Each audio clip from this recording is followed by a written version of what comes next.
Hear that? Yeah, that's the sound of you relaxing, because now you're managing diabetes with the Freestyle Libre 3 system. You get to know your glucose levels and where it's headed. Manage your diabetes with more confidence with the Freestyle Libre 3 system. Ready to learn more about the #1 prescribed CGM in the U.S.? Visit freestylelibre.us to learn more. Based on retail sales data for patients' last filled prescription by manufacturer. Refer to the FLAIR NL4 study published in BMJ Open Diabetes Research and Care 2019. Safety info found at freestylelibre.us. This is Kristen Bell. And Adam Brody. And we're dating. In our new show, Nobody Wants This. Right. We're not really dating. No, in real life, we're married. Right. Married to other people, not each other. Oh, this is complicated. Right. It's just like our love lives in Nobody Wants This, a show about what happens when a bold and sometimes provocative podcast host finds her unlikely match in a sweet traditional rabbi. Nobody Wants This launches September 26th, only on Netflix.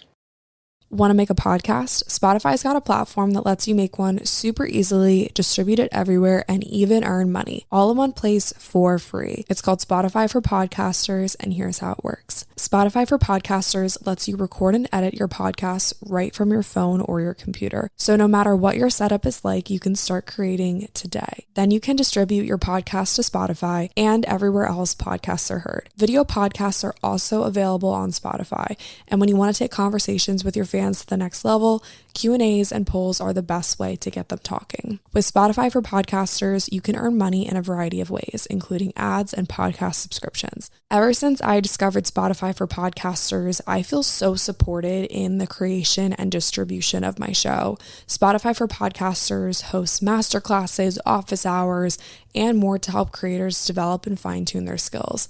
I highly recommend you give it a try. Download the Spotify for Podcasters app or go to spotify.com/podcasters to get started. I listen to all of Lily's podcasts, but we don't often talk about them after the fact. Feel a little bit like I'm the mom. I've been invited into her personal heart and in her mind. So I don't really comment, and that's just sort of how we roll. Because I don't ever want to get in the middle of where Lily's going. Which I really appreciate. You're very good about that. Yeah. I listened to your and Lexi's episode talking about dating and boys, and this is my favorite topic. Basically what your expectations of them is. Mm-hmm. And all the things that you wanted them to do and what they should be doing. And at the end of it, I thought to myself, what are you doing? What are you doing to be a better person, woman, dateable gal? Ooh, good question, Mom.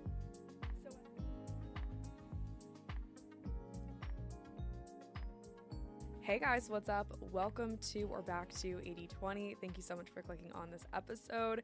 Today we're recording at Spotify in LA, and I have my wonderful mom on the podcast. How you doing, Mom? I am doing amazing, and I'm so excited to be with you today. Thanks. I'm so excited to be with you too. Okay, I'm just gonna kind of I don't want to say fangirl, but maybe just freak out for 2 seconds. I'm literally recording at Spotify. That's insane. And I wanted to have my mom on the show because she's been such a huge inspiration to me my entire life, and just one of my biggest fans when it comes to recording the podcast and all things podcasting. And I had this trip out to LA planned, and I brought my mom and my little sister Lexi with me too. Marley obviously was invited, but she's doing her own big girl job stuff. But so Mom's on the show today. We're just going to talk about all things like mother-daughter chats. We have some of the coolest conversations, and I figured that we would just chat away on the show. So Mom, tell me, how's your day going so far? My day is going amazing. We started off with all of our favorite things. We did. We did yoga on the top of a hotel and had coffee, and it's just so fun to be here. It is so fun to be here. We had a little situation with the valet this morning. Maybe not situation, but just getting here was just a little longer than anticipated. And there were a lot of kids moving into USC, and we knew that. Yeah. As of yesterday, we knew that the whole hotel was full of families and kids, but we didn't think through how that would impact us this morning. Luckily, we had really planned ahead to get here, Yeah, we did. but So we waited got- in the parking. And it had all this nervous energy in Yes. there. It was all these like freshmen moving into USC, and they were all so cute, and they all had like their TVs on like the bellhop, like what's that thing called, the luggage cart, and they all had like their TVs and their Keurigs and stuff, and like moving, you know, stuff back into the rental car to take it to move into college. And it brought me back to what, 5 years ago? Yes, Can you believe 5 years ago you were moving me into college? I know. That's weird. Almost to the date. Wait, what day is it today? Yeah, I think it was the 16th. For real? Yeah, I think so. Wow. Yeah, and I felt a little bad for all those families because it's such a fun time, and they were not having fun. No, they were not having fun in the parking garage. They were not having fun. No. But yeah, no, so it was like nervous energy, weird energy. But then we got on the road, got here, no traffic, which was a blessing, and then got some coffee from Blue Bottle, and now we're here recording a podcast. So that was our morning. So let me ask you a question, Lily. So here we are. You've been doing this podcast for 3 years, 3 years, yeah. and it just keeps growing and changing and evolving. And it's just so fun to watch you grow this thing. And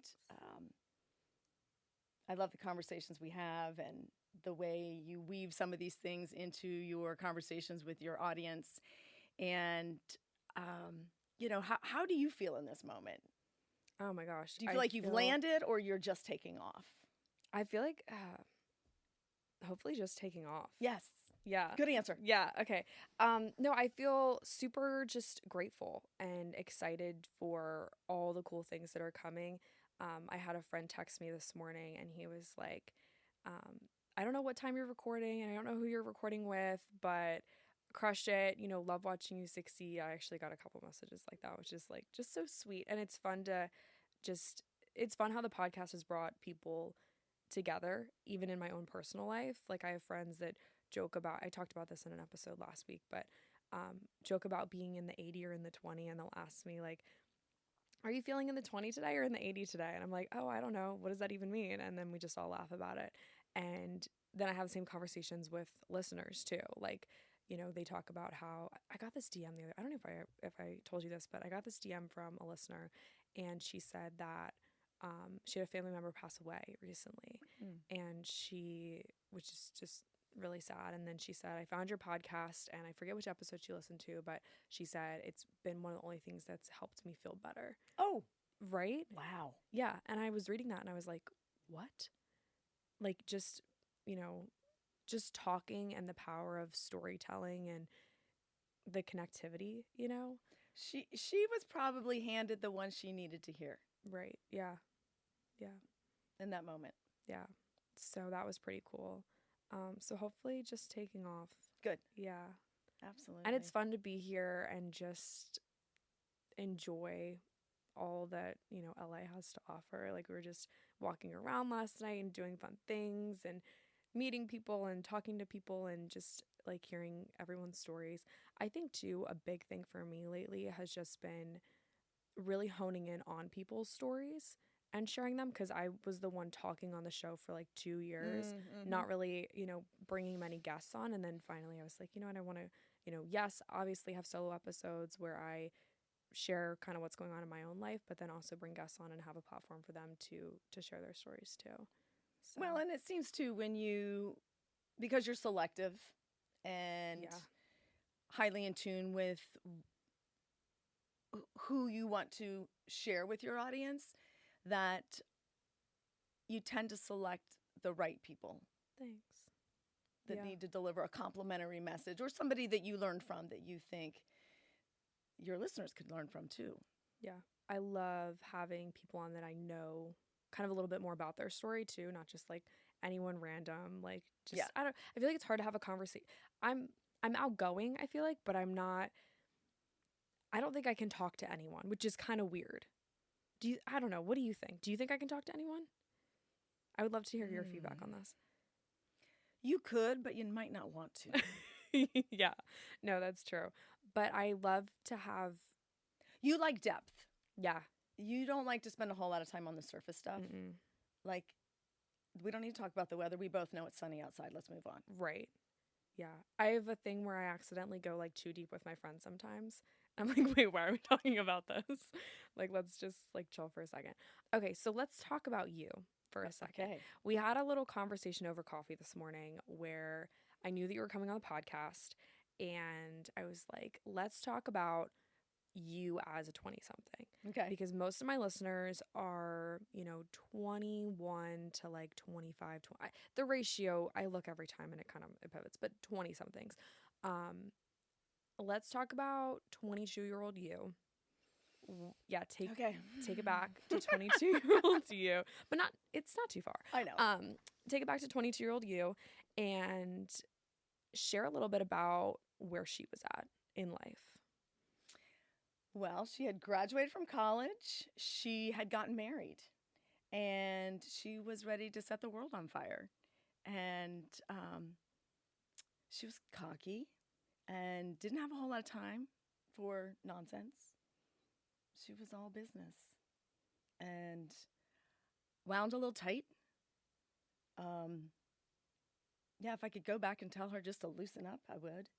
Why do you say that? Because, like in what areas of life? Very goal-driven, very mission-driven, no matter what it was. I can remember doing aerobics, and I was all about getting every step. And do you teach it or no? take I was it? just a participant at the time, and I wanted to get it right. And I needed to be in the front row center. And I remember one time after attending this instructor's class for many, many weeks, she looked at me and she said, my goal was to get you to smile and have fun, because I wasn't having fun. I was too into it. So I would tell her to just have fun, enjoy being present. And I was also always anticipating the next thing, the next job or the next move or the next milestone. That it's taken me a long time to just be present and celebrate where you are. Don't worry about where you're going, because you're going to get there. Do you think that was kind of just like that mindset was like a product of maybe school or just like your friendships, relationships? Where do you think that stemmed from? And then where did you see a shift? I think it's a product of how I grew up and the expectations that my family had for me, but also I had them for myself. So I wouldn't say, my family pushed me into anything in particular, because they didn't, but there was an expectation that these things were going to happen, and I agreed. So that was that. When did the shift happen? Probably when I had 3 children, because all of a sudden I couldn't be the priority. My kids had to be the priority. And having children or having a dog or a pet that is 100% dependent on you forces you to tend to those details, to others' details rather than just your own. So I'm okay that I didn't have to tend to details like that when I was in my 20s. It's kind of funny because thinking of you now, like you're very okay. I wish that Lexi was here too, because she can attest to this. We talk about how it's like you've almost gotten more like laid back and like funnier. Well, not that you weren't funny, because you're hilarious, but you are just kind of more like chill now. I don't know if that's like just, now that we're like out of the house and kind of like on our own. What do you think? Oh, absolutely. Or you just like with age, like you just with kind of like age, chilled? Yeah, with age I've chilled, and I'll always be your mom, but all that foundational work is done. You are who you are, and I don't have to worry. I mean, I do worry, but what do you worry about? 2 blonde girls getting abducted off the streets. Oh, yeah, that's sad. Yeah. Yeah. I kind of worry about that too, though. Yeah.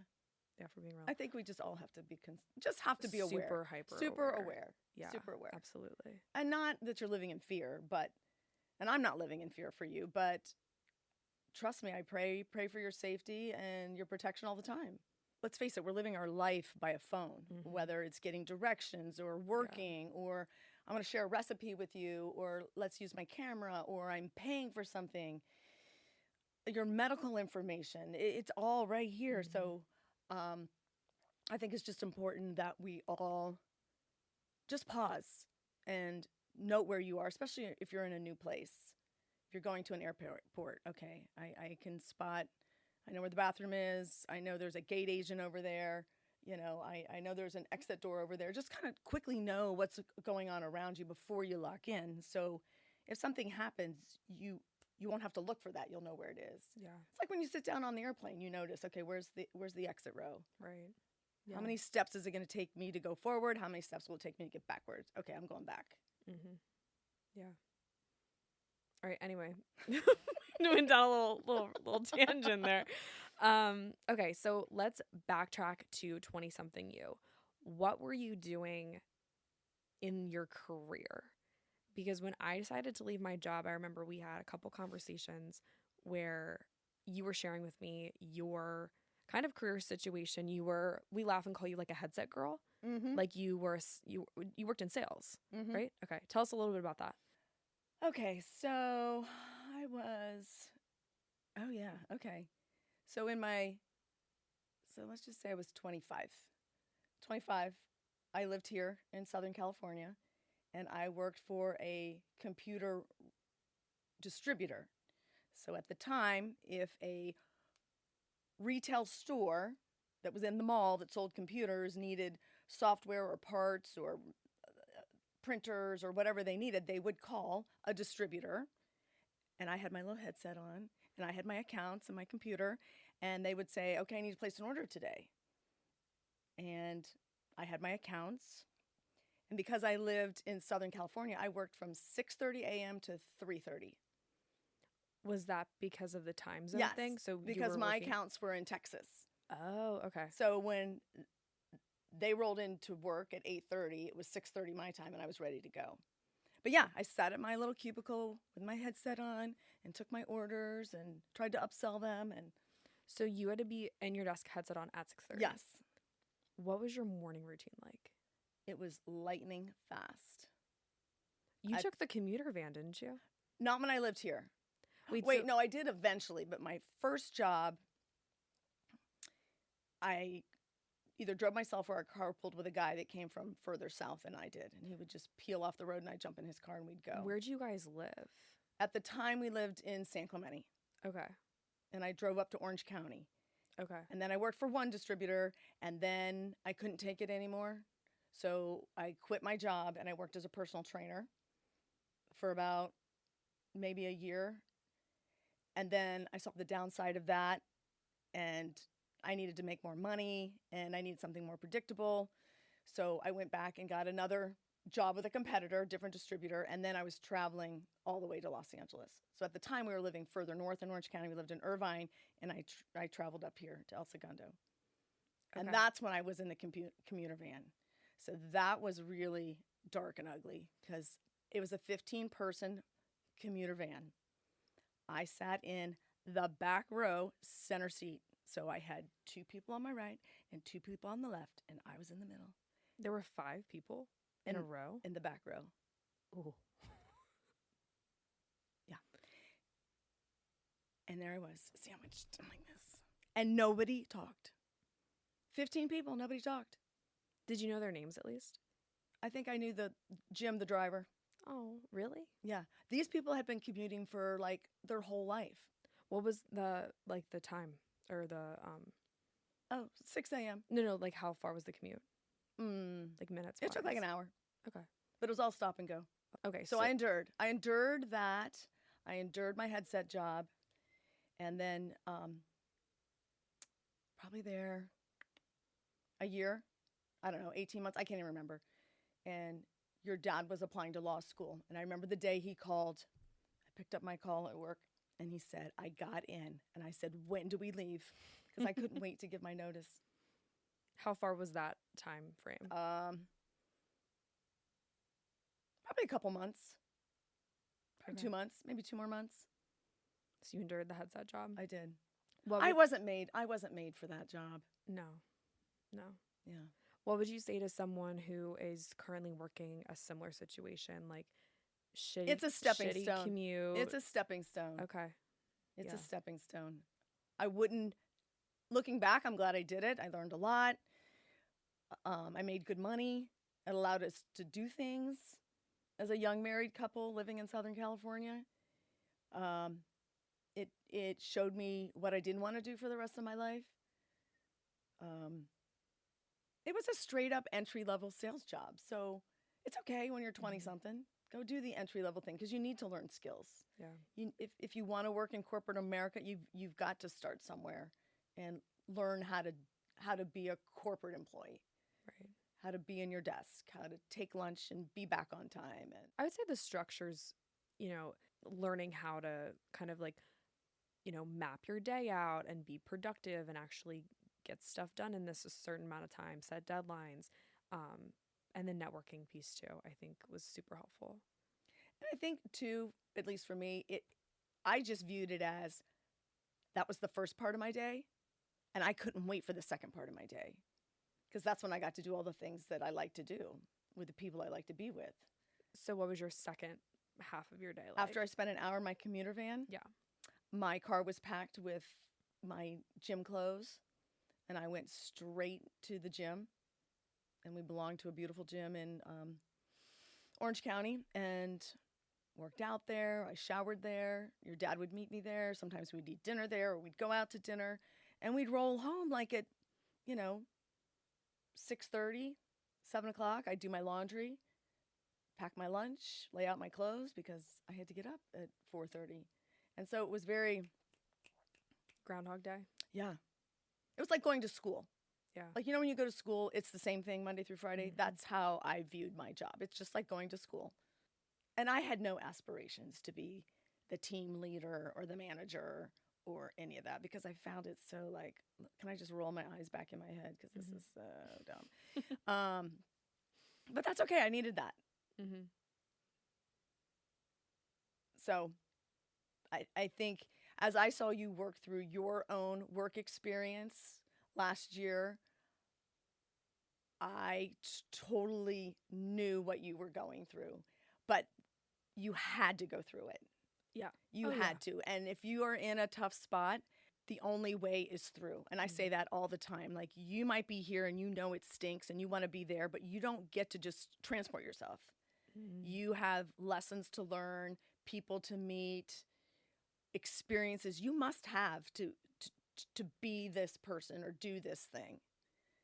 Just like being here today, you couldn't just show up here on day one. No. And record your first podcast here. Yeah.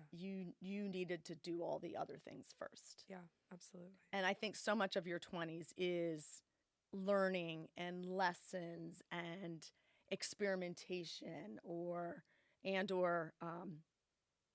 preparing you for the next thing. eBay Motors is here for the ride.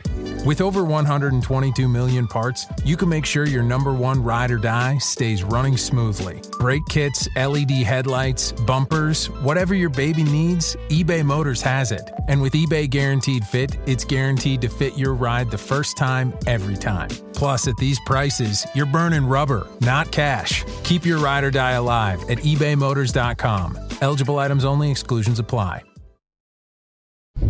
Introducing our biggest GMC Acadia ever, offering bigger screens, bigger views, and even bigger journeys. Live your biggest life in the all-new GMC Acadia. Sergeant and Mr. Smith, you're gonna love this house. Bunk beds in a closet? There's no field manual for finding the right home. But when you do, USAA Homeowners Insurance can help protect it the right way. Restrictions apply. If you're a long-time listener of the show, you might know that I have been drinking AG1 for probably about a year and a half or 2 years now. When I started drinking AG1 daily, I really wanted to just find a supplement that would be super simple. I was going through so much in my life at the time, and all I was looking for was a way to simplify taking supplements, and I could really feel a difference in the first couple weeks, and now it has become such a staple in my morning and daily routine. And that's because AG1 is a foundational nutrition supplement that supports your body's universal needs like gut optimization, stress management, and immune support. Since 2010, AG1 has led the future of foundational nutrition, continuously refining their formula to create a smarter, better way to elevate your baseline health. So not only did I replace my multivitamin with AG1, but I also love that every single scoop includes probiotics, digestive enzymes for gut support, and adaptogens to balance my body's stress levels, which if you guys have been listening to the show, you know that that is a major theme for me lately, is managing stress. Even my mom has started to drink AG1, and she always tells me how much more energized she feels and how she really feels like she's getting all the nutrients that her body craves. So AG1 has the Kelley Rakow stamp of approval as well. AG1 is the supplement that I and my mom trust to provide the support that our bodies need daily, and that's why AG1 has been a partner for so long. If you want to take ownership over your health, it starts with AG1. Try AG1 and get a free 1-year supply of vitamin D3, K2, and 5 free AG1 travel packs with your first purchase. Go to drinkag1.com/8020. That's drinkag1.com/8020. Check it out.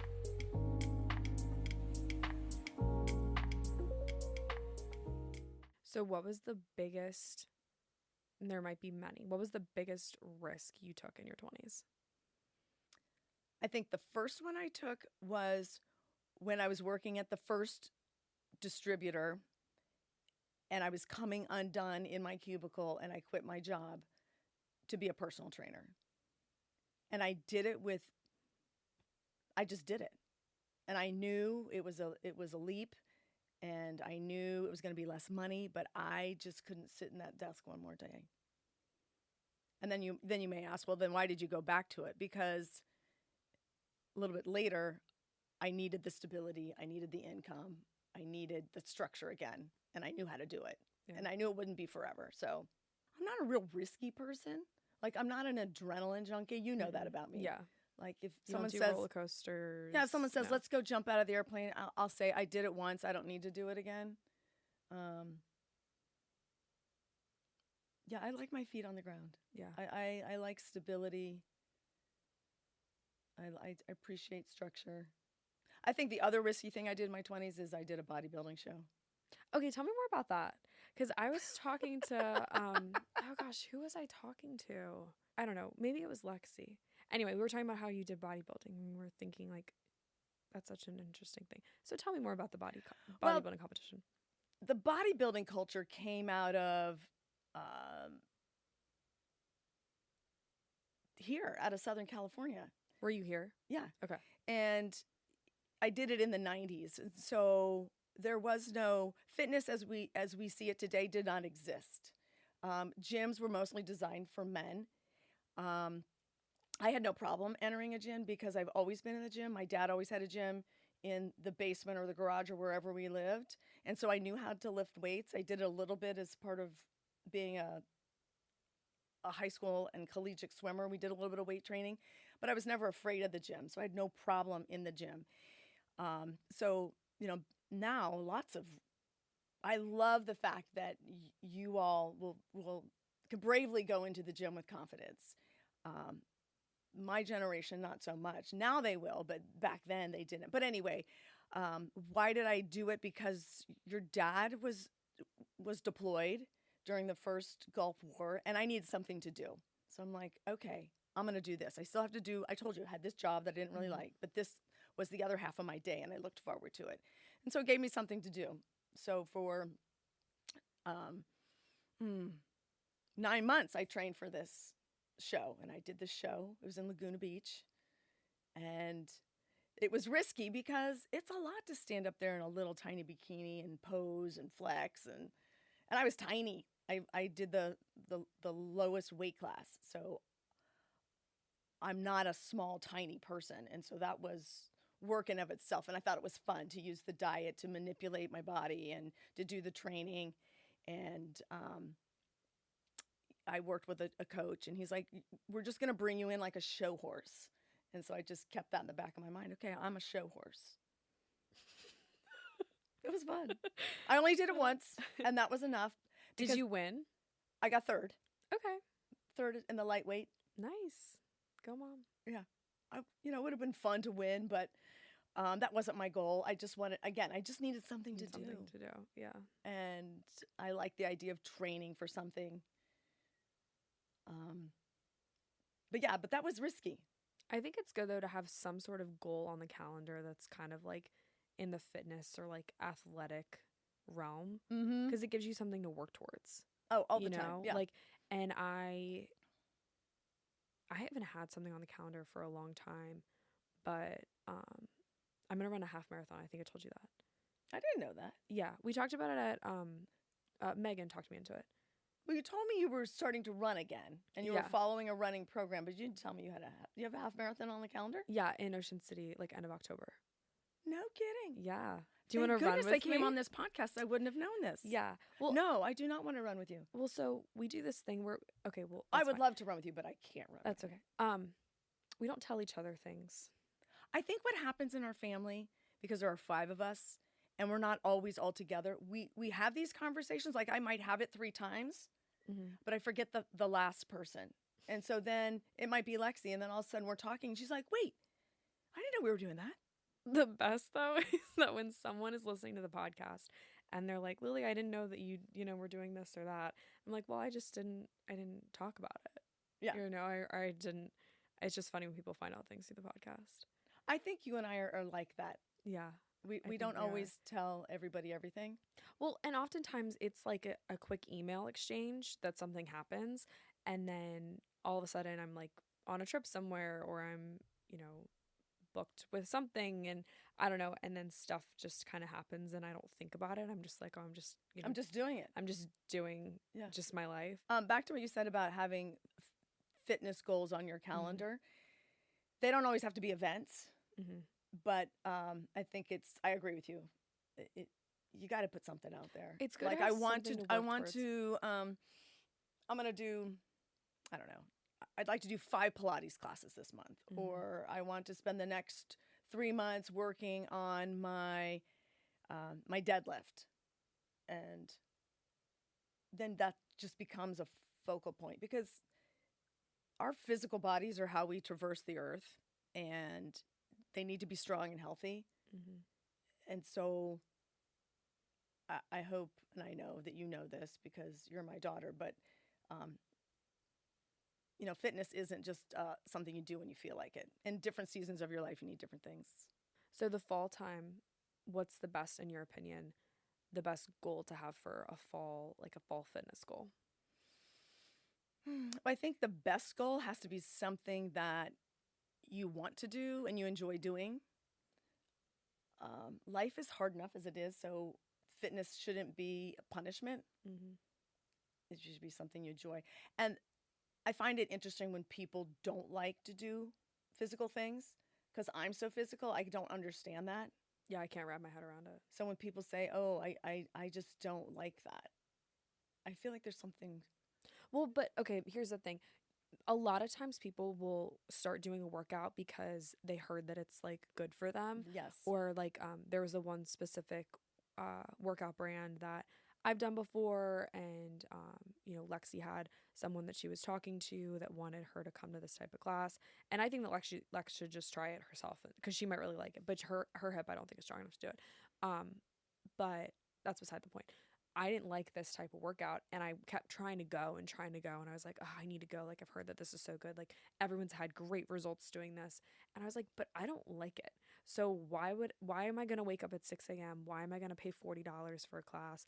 Why would I put myself through this workout if I don't even like it, Well, again, that goes back to what I just said. Like, different seasons of your life, you need different things. So clearly something inside of you is putting up the big Yeah. But, who knows? 10 years from now, you might have... It could be my favorite. I have no idea. Yeah, you might have to recover from some kind of injury where your doctor, your physical therapist says, this would be really beneficial for you. And at that point, you'd be like, oh, I've heard of that before. Now's the time I need to go. Yeah. So back to your question, a good fitness goal for the fall. If you like to be outside, all kinds of walking, running, biking events come up in the fall because the weather's so nice all over the country, not just here. But if that sounds good, do that. I'm going to do the Bay Bridge. I want to do that one too.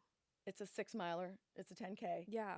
It starts on the Annapolis side and ends over in Stevensville. When's that? November? Yeah, early November. Okay. But I'm a bit of a weather gal, so Yeah. a weather wussy, maybe I should say, because if it's raining or if it's really too cold, it's won't just be going to be there. a donation to the fund. Yeah.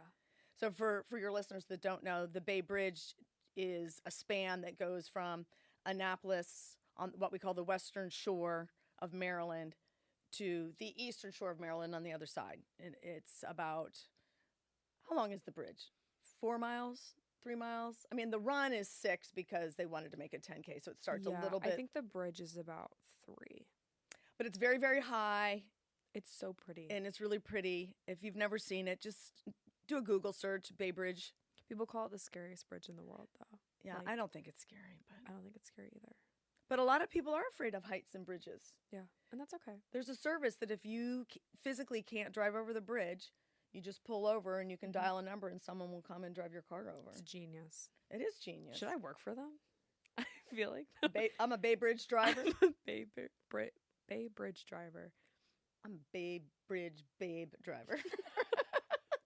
Lexi, let's start our own. Get in the Jeep, guys. Let's go. What do you want to listen to? I can play Pitbull or Taylor Swift. The listeners know that you quit your job to be a personal trainer for a little bit. Talk a little bit about like the trajectory of fitness throughout your life. I grew up swimming. I will tell you, I was thrown in a pool at 8. I got out when I was 22. So I had no hand-eye coordination. You never wanted me to be your tennis player, partner, or play volleyball. I could do a little soccer. I could do a few things with my feet. But anyway, when I stopped swimming, that's when I really I found cycling, outdoor cycling. I love that. Weight training. Weight training has always been part of what I do, always. So even all the times I've done other things, like I went through a running phase for about 5 or 6 years. And I just, like you, I had never run really. So I started with just running with a girlfriend, and she was a marathoner, and she got me to a half marathon. And then the next year we ran a marathon together in Chicago. And so running was always in my back pocket. I could always put my shoes on and go for a run. After the running phase, I always liked step aerobics. I love the music. Aerobics. Was that like with the green step and then the blocks on the bottom? Yeah. Okay. When the babies came along in my mid-30s, I had a jogging stroller, and I would put you and Marley in there, and we'd go. We'd either walk or run, and I would take the 2 dogs. I had 2 dogs. That was quite a sight. How'd you do that? It was pretty amazing. I don't see too many women running around with jogging strollers. And maybe because I'm just not at the park or whatever, but even just like on the boardwalk in Ocean City, I rarely see a mom or a dad. I see the big strollers now. You know what I'm talking about? Like they're huge. They're like transportation vehicles. Yeah, they are. Yeah. The jogging stroller was 2 big wheels in the front, 2 big wheels in the back, and 1 in the front. It was very aerodynamic, and you had a big handle. Mm-hmm. Yeah, those were cool. Bring them back. Yeah, I'm not real sure. What happened to the jogging stroller? What happened? Maybe it was like not safe or something. I don't know. Those things were like a Mack truck. Really? It was safe. I could run into something and you were strapped in with your harness, your little sippy cup and your cup of Cheerios. Yeah, so I did that, and fitness-wise, what else? I taught water aerobics for a while.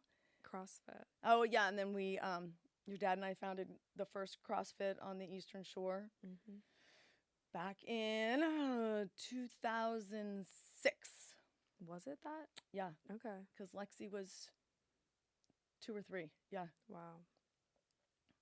And we did that for 9 years. Loved CrossFit. I still do. It was like growing up, like practically in the gym. We just kind of joke about it, like as kids now, just like growing up as like gym kids, but not like equipment gym kids. Like a big open gym floor, like a warehouse gym. Like I don't really do well on the machines. in a gym. I don't really like that. But the free weight section or give me a barbell, I'm good to go. Yeah. And it's just, I feel like it almost was just such a good skill to learn so early on, like how to squat or how to deadlift or like how to load a bar. You know, I don't know. We learned at like 10. Yeah. You know? And that was my experience too, because I said my dad always had a weight room. Yeah. And it wasn't anything fancy. No. And it doesn't have to be. No. And that was the whole point. And so now here I am, sold the CrossFit gym 8 years ago. I still do a little bit of CrossFit, but my body has changed. I had 2 knee surgeries last year, so that's why I can't run with you.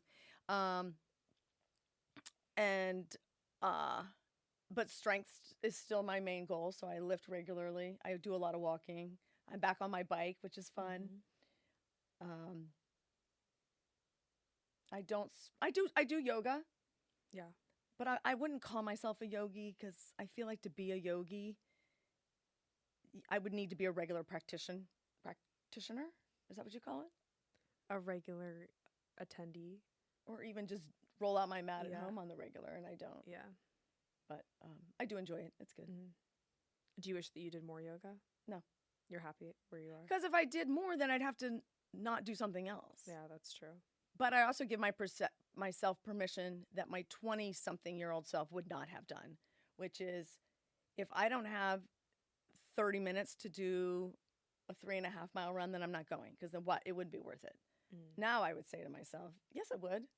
10 minutes is better than no minutes. Yeah. So 10 minutes of yoga stretching is better than none.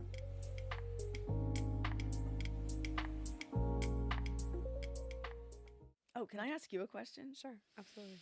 We'll toss it. Okay. So listeners, I listen to all of Lily's podcasts, but we don't often talk about them after the fact. I feel a little bit like I'm the mom. I've been invited into her personal heart and in her mind. So I don't really comment, and that's just sort of how we roll, because I don't ever want to get in the middle of where Lily's going. Which I really appreciate. You're very good about that. Yeah. And I'm not overly opinionated anyway, and I've never been one to like tell you what to do or make you feel bad if you don't do what I tell you to do. But at any rate, I listened to your and Lexi's episode when you were talking about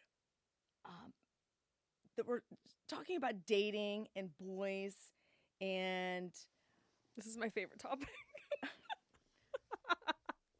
Basically what your expectations of them is. And all the things that you wanted them to do and what they should be doing. And at the end of it, I thought to myself, what are you doing? What are you doing to be a better person, woman, dateable gal? Ooh, good question, Mom. So and then that's just how we are. I mean, I'll just leave it at that before I comment. Okay. No, but I agree. We love this. Yeah. So I decided really not to date anyone. I was just like, I need to just focus on me. And so I'm not going to involve any. I went on a couple dates back in the spring, but every time it felt like a waste of time to me, because not only does this person sitting in front of me, you know, I feel like I can't give them what they need, you know, because I feel like I've got work to do on myself. Okay. You fair. know? Yeah. So really for me, that's just like, so yeah, kind of putting like space between me and like the dating world has been helpful. And then in that space, I've had just more like peace to just spend time working through personal things, whether that's like confidence things or just, you know, I spent a lot of time trying to find, trying for other people to validate me, whereas that can't come from another person. We were having conversation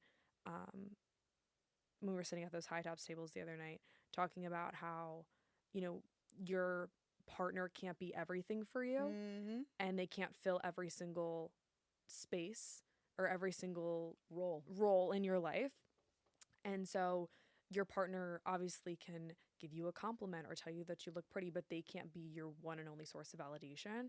And so for me, that's been probably the biggest thing in this season is just kind of working through like making sure that I'm 100% good with me, that I trust myself, that I keep the promises that I make to myself. Yeah, just kind of like working on me, whatever that looks like, whether it's, journaling or podcasting or just spending time with friends and just enjoying being me, as a solo person. Do you think it's hard for young men in today's climate? Are they confused? I think everybody's Okay. confused. I think across the board everybody's Yeah, confused. I think so too. But I don't think it was ever, I don't know if it was ever easy. It was probably easier because we didn't have technology. The problem I think now is like dating apps. To me it feels like you're shopping. Yeah. Like, and it just feels weird to me. It is weird. And if you found someone on an app, more power to you, like, way to go. But I just feel like it's overwhelming and almost just like inauthentic. I went on 1, maybe 2 Hinge dates ever, and they were always the most awkward because you've texted a little bit and then suddenly you're having drinks with this person and it's like you don't know, you can't create that connection with them, because you've never actually talked to them. I think if you're trying to find somebody, whether it's a friend or a potential guy that you want to date, or you're just looking for a new group of people to hang out with, you got to put yourself in the places where those kinds of people that you want to be with are. Yeah, absolutely. Because you're not going to find the marathon runner in a bar at 2 a.m. most nights. Well, so that's the other thing too, that most of the time people spark relationships either on a dating app or in the bar. And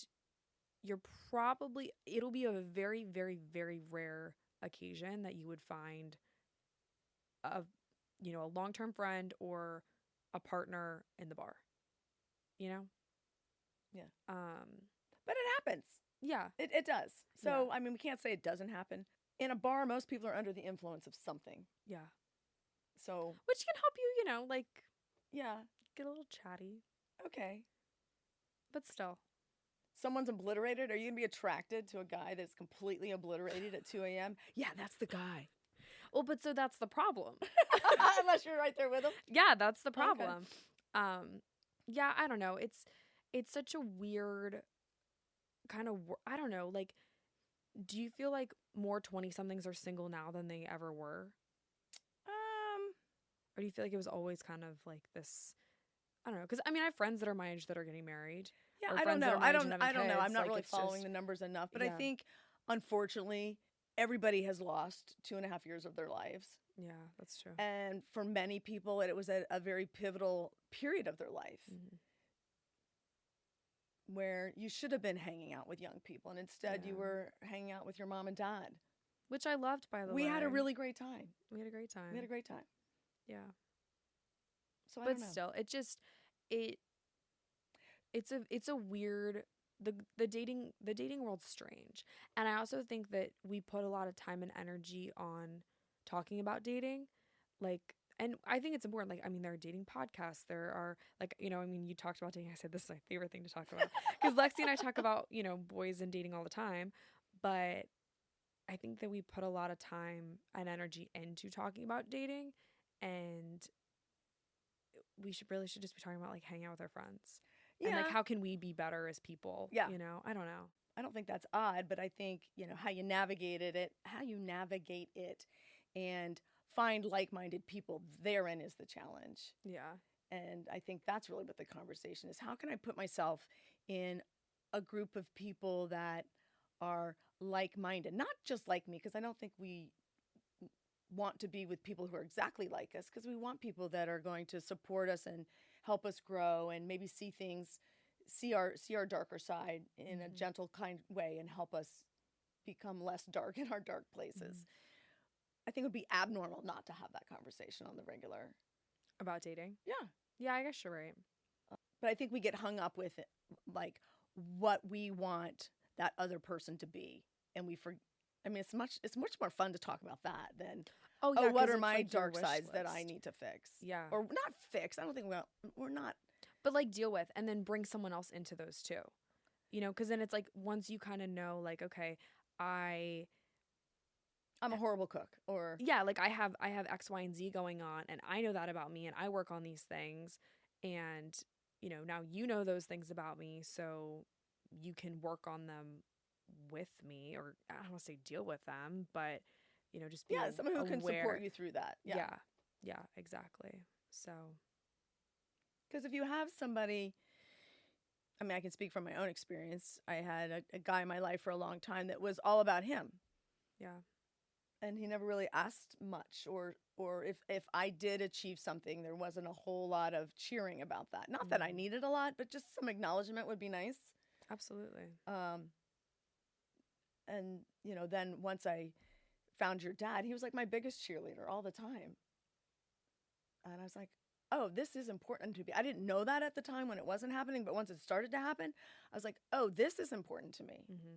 So sometimes we don't know what's really important, or we're like, something's off and I don't really know what it is. And then when it comes, you're like, oh, that's what I needed. Oh, obviously. Well, I mean, you can only connect the dots looking back. Yeah, too, exactly. You know, so.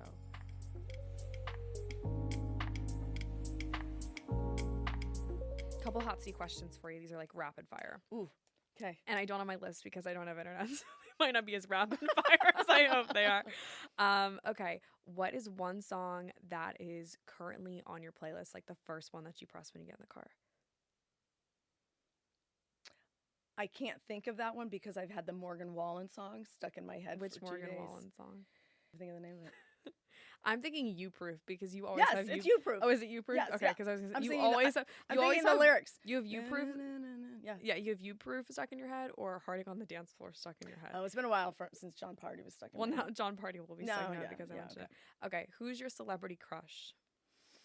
Matthew McConaughey. Okay. What's your opinion about pineapple on pizza? I like it. I like it too. As long as I have pepperoni, because I need some salt in there. Mm-hmm. Yeah. It can't be solo. No. Can't just be pineapple and cheese. I would prefer pepperoni and green pepper and pineapple. Okay. What is one thing that you cannot leave the house without? Water. And last question. This one doesn't necessarily have to be rapid fire, but this is my final question. I ask every guest this. The average age of my listener is like 20 to like 24-ish. I probably said a different statistic. Yeah, I thought she was 25. It doesn't matter. Anyway, she's in her 20s. And if you could go back and tell your 22-year-old self one piece of advice, what would it be and why? I would tell her to love herself fully and completely as she is, because there's no rush. And she's a work in progress for the rest of her life. So be kind to yourself. Say nice things to yourself. And trust your intuition, because she's there for you. And if you ignore her, you're going to have to come back around and repeat the lesson until you get it right. So if you can learn to lean into the inner voice from within sooner in your life, the better off you're going to be for the rest of your life. Love it. Thanks, Mom. You're making me cry. Thank you so much for listening to this episode. Thank you so much, Spotify, for letting us record in your beautiful studio. I hope that you guys enjoy the rest of your day. If you liked this podcast, please be sure to give it a rating and a review. That just helps more people find and listen to the show.